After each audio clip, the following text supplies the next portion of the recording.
যে দল জনগণের আকাঙ্ক্ষা বুঝবে না তাদের কোনো ভবিষ্যৎ নেই, মন্তব্য আমির খুসরুর।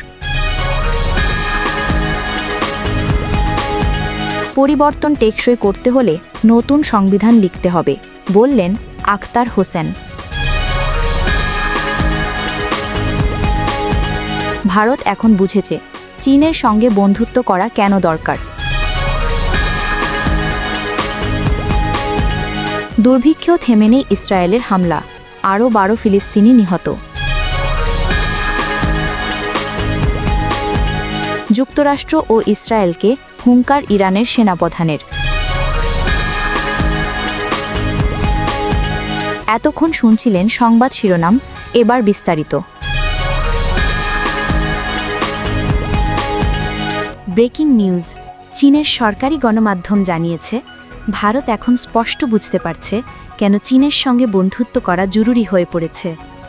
ওয়াং ইয়ের সাম্প্রতিক ভারত সফরকে ঘিরে চীনের সংবাদ মাধ্যমগুলো একে একে খবর প্রকাশ করেছে। বিশেষ গুরুত্ব দেওয়া হয়েছে ভারতের নিরাপত্তা উপদেষ্টা অজিত ডোভালের সঙ্গে সীমান্ত বিবাদ নিয়ে হওয়া বৈঠকে। চীনা বিশ্লেষকরা বলছেন আমেরিকার বাড়তি শুল্ক এবং একতরফা চাপের মুখে ভারত তার কৌশল পরিবর্তনে বাধ্য হচ্ছে। ওয়াং ইয়ের সফর সেই পরিবর্তনেরই প্রতিফলন। তাদের মতে ভারতের সঙ্গে শক্তিশালী সম্পর্ক গড়ে উঠলে শুধু দিল্লি আর বেইজিং নয়, পুরো গ্লোবাল সাউথ লাভবান হবে। সরকারি সংবাদপত্র চায়না ডেইলি লিখেছে মার্কিন প্রশাসন যখন শুল্কযুদ্ধ শুরু করেছে তখন ভারত উপলব্ধি করেছে আমেরিকার সঙ্গে ঘনিষ্ঠতা থাকা সত্ত্বেও শুল্কের বোঝা থেকে তারা রক্ষা পায়নি। বিশ্লেষকরা আরও বলছেন ভারত রাশিয়া থেকে তেল কেনা বন্ধ করতে অস্বীকৃতি জানিয়ে স্পষ্ট করেছে তারা তাদের কৌশলগত স্বাধীনতা ধরে রাখতে চায়, আর সেই কারণেই চীনের সঙ্গে সম্পর্ক জোরদার করা দিল্লির জন্য লাভজনক হতে পারে। তবে এখানেই শেষ নয়। ভারত ও চীনের বক্তব্যে বেশ কিছু অমিলও চোখে পড়েছে। চীনের সংবাদ মাধ্যম দাবি করেছে ভারতের পররাষ্ট্রমন্ত্রী এস জয়শঙ্কর বলেছেন তাইওয়ান চীনের অংশ, কিন্তু ভারতের পররাষ্ট্র মন্ত্রণালয় জানিয়েছে তাদের অবস্থানে কোনো পরিবর্তন হয়নি। বরং তারা জোর দিয়ে বলেছে তাইওয়ানের সঙ্গে ভারতের অর্থনৈতিক, কারিগরি ও সাংস্কৃতিক সম্পর্ক ছিল, আছে এবং ভবিষ্যতেও থাকবে। এছাড়াও তিব্বতের সাংপো নদীতে চীনের বিশাল বাঁধ নির্মাণ পরিকল্পনা নিয়ে উদ্বেগ প্রকাশ করেছে দিল্লি। ভারতের বক্তব্যে এ বিষয়ে স্বচ্ছতার দাবি তোলা হয়েছে, কিন্তু চীনের বিবৃতিতে বাঁধ ইস্যুর কোনো উল্লেখ নেই। আরেকটি বড় ইস্যু হল সন্ত্রাসবাদ। ভারতের বিবৃতিতে বলা হয়েছে বৈঠকে সন্ত্রাসবাদের প্রসঙ্গ জোরে সরে তোলা হয়েছে, কিন্তু চীনের পক্ষ থেকে প্রকাশিত বিবৃতিতে এ প্রসঙ্গ একেবারেই অনুপস্থিত। সব মিলিয়ে ওয়াং ইয়ের সফরকে বেইজিং ইতিবাচকভাবে দেখলেও নানা ইস্যুতে দুই দেশের বক্তব্যে পার্থক্য স্পষ্ট। তবে বিশ্লেষকের মতে ভারতের জন্য এখন কৌশলগত বাস্তবতা হচ্ছে আমেরিকার চাপ মোকাবেলা করতে হলে চীনের সঙ্গে সম্পর্ক উন্নয়ন ছাড়া বিকল্প নেই। যুক্তরাষ্ট্র ও ইসরায়েলকে ইরানের সেনাপ্রধানের হুঙ্কার। নতুন আগ্রাসনের আরও কঠোর জবাব দেওয়ার হুমকি দিয়েছেন ইরানের সেনাপ্রধান মেজর জেনারেল আমির হাতামি।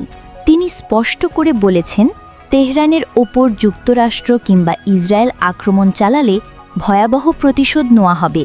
শুক্রবার জাতীয় প্রতিরক্ষা শিল্প দিবস উপলক্ষে প্রতিরক্ষা মন্ত্রী ব্রিগেডিয়ার জেনারেল আজিজ নাসির জাদেহকে পাঠানো এক বার্তায় তিনি এই হুঁশিয়ারি দেন। জেনারেল হাতামি বলেন 1980 থেকে 1988 সালের ইরাক আরোপিত যুদ্ধ এবং সাম্প্রতিক মার্কিন ইসরায়েলি আগ্রাসনের সময় প্রতিরক্ষা খাতে ইরানের যে অগ্রগতি হয়েছে তা বিশ্ব দেখেছে। আজও ইরানের সেনাবাহিনী যে কোনো আক্রমণকারীকে শাস্তি দিতে প্রস্তুত এবং আগের চেয়ে আরও চূর্ণবিচূর্ণ জবাব দিতে সক্ষম। এদিকে উত্তর ভারত মহাসাগর ও ওমান সাগরে ইরানের নৌবাহিনী সফলভাবে সম্পন্ন করেছে তাদের সর্বশেষ সামরিক মহড়া ইকতেদার 1404। 2 দিনব্যাপী এই মহড়ায় পরীক্ষা করা হয়েছে উন্নত প্রযুক্তির নৌ ক্রুজ ও জাহাজ বিধ্বংসী ক্ষেপণাস্ত্র। গাইডেড মিসাইল ক্রুজার জেনেভে এবং ডেস্ট্রয়ার সাবালান থেকে একসঙ্গে ছোড়া হয় নাসির, গাদির এবং কাদের ক্ষেপণাস্ত্র। এগুলো নিখুঁতভাবে ভূপৃষ্ঠ ও সমুদ্রের লক্ষ্যবস্তুতে আঘাত হানে। মহড়ায় ব্যবহার করা হয় ভূপৃষ্ঠের জাহাজ, বিমান ইউনিট, সমুদ্রভিত্তিক মিসাইল সিস্টেম ও ইলেকট্রনিক যুদ্ধ ইউনিট। ও বিশ্লেষকরা বলছেন এই মহড়া ইরানের প্রতিরক্ষা সক্ষমতা ও নৌবাহিনীর আধুনিক প্রযুক্তিগত অগ্রগতির একটি গুরুত্বপূর্ণ ইঙ্গিত। যে দল জনগণের আকাঙ্ক্ষা বুঝবে না তাদের কোনো ভবিষ্যৎ নেই, এমন মন্তব্য করেছেন বিএনপির স্থায়ী কমিটির সদস্য আমির খসরু মাহমুদ চৌধুরী। তিনি বলেন, শেখ হাসিনা পালিয়ে যাওয়ার পর বাংলাদেশের মানুষের মনে নতুন প্রত্যাশা ও আকাঙ্ক্ষা জন্ম নিয়েছে। যে রাজনৈতিক দল এই আকাঙ্ক্ষা অনুধাবন করতে পারবে না তাদের ভবিষ্যতে রাজনীতিতে কোনো জায়গা থাকবে না। শনিবার ঢাকা রিপোর্টার্স ইউনিটিতে এক সেমিনারে তিনি বলেন, শেখ হাসিনা সরকারের সময়ে গণমাধ্যমের স্বাধীনতা হরণ, সাংবাদিক দমন এবং ব্যবসার নামে লুটপাট এগুলো স্বৈরাচার টেকে থাকার স্বাভাবিক প্রক্রিয়া ছিল। আমির খসরু জানান, শুধু রাজনীতিতেই নয়, অর্থনীতি ও মিডিয়াতেও গণতন্ত্রায়ন ঘটাতে হবে। সাধারণ মানুষকে অর্থনীতিতে অংশগ্রহণের সুযোগ দিতে না পারলে গণতন্ত্র প্রতিষ্ঠা সম্ভব হবে না। সেমিনারে খালেদা জিয়ার সাবেক প্রেস সচিব আশিক ইসলাম প্রবন্ধ উপস্থাপন করেন। তিনি বলেন, 2018 থেকে 2023 পর্যন্ত প্রায় 1436টি মামলা হয়েছে এবং কমপক্ষে 451 জন সাংবাদিক এর শিকার হয়েছেন। অনুষ্ঠানে সভাপতিত্ব করেন জিয়াউর রহমান স্টাডি সার্কেলের প্রধান নির্বাহী মোহাম্মদ কাসেম। বিশেষ অতিথি হিসেবে বক্তব্য দেন ড জিয়াউদ্দিন হায়দার। আরও বক্তব্য দেন সাংবাদিক মুরসালিন নোমানি, মঞ্জুরুল ইসলাম, দিদারুল আলম ও জিএম রাজীব হোসেন। পরিবর্তন টেকসই করতে হলে নতুন সংবিধান লিখতে হবে, এমন মন্তব্য করেছেন জাতীয় নাগরিক পার্টির সদস্য সচিব আখতার হোসেন।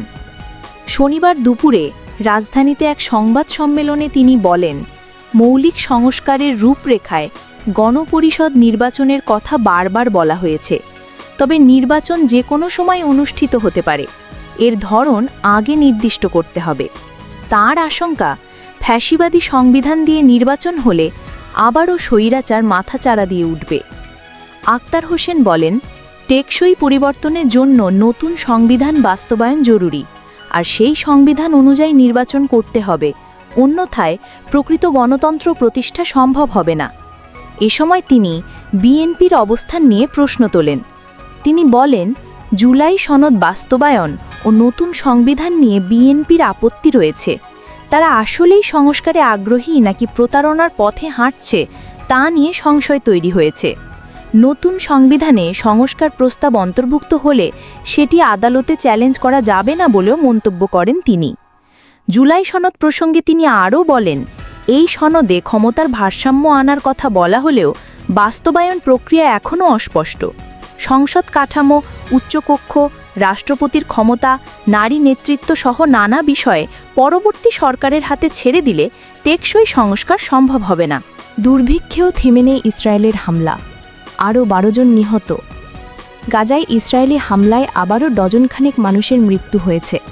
একই সঙ্গে ভয়াবহ দুর্ভিক্ষে বাড়ছে মৃত্যুর সংখ্যা। খবর শাফাক নিউজের। ফিলিস্তিনি গণমাধ্যম জানায়, শুক্রবার খান ইউনুসে বাস্তুচ্যুতদের তাঁবুতে হামলায় 12 জন নিহত হয়েছেন। এছাড়া উত্তর গাজায় ত্রাণের অপেক্ষায় 6 জন এবং গাজা সিটির উত্তর পশ্চিমে আরও 3 জন প্রাণ হারিয়েছেন। নিহতদের মধ্যে নারী ও শিশু সংখ্যায় বেশি। দুর্ভিক্ষে প্রাণ হারানোদের মধ্যে আছেন মাত্র 2 মাস বয়সী শিশু রাসেল আবু মাসুদ। গাজার স্বাস্থ্য মন্ত্রণালয় জানিয়েছে, এখন পর্যন্ত ক্ষুধায় 273 জনের মৃত্যু হয়েছে, এর মধ্যে 112 জনই শিশু। 2023 সালের 7 অক্টোবর থেকে এ পর্যন্ত গাজায় মোট নিহতের সংখ্যা দাঁড়িয়েছে 62,000-এর বেশি। এ প্রসঙ্গে জাতিসংঘের সংস্থা UNRW এর প্রধান ফিলিপ লাজারিনি বলেছেন, গাজার দুর্ভিক্ষ মানব সৃষ্ট এবং এটি ইসরায়েলের নকশা করা। তার দাবি, দুর্ভিক্ষ থামানো সম্ভব, প্রয়োজন কেবল রাজনৈতিক সদিচ্ছা।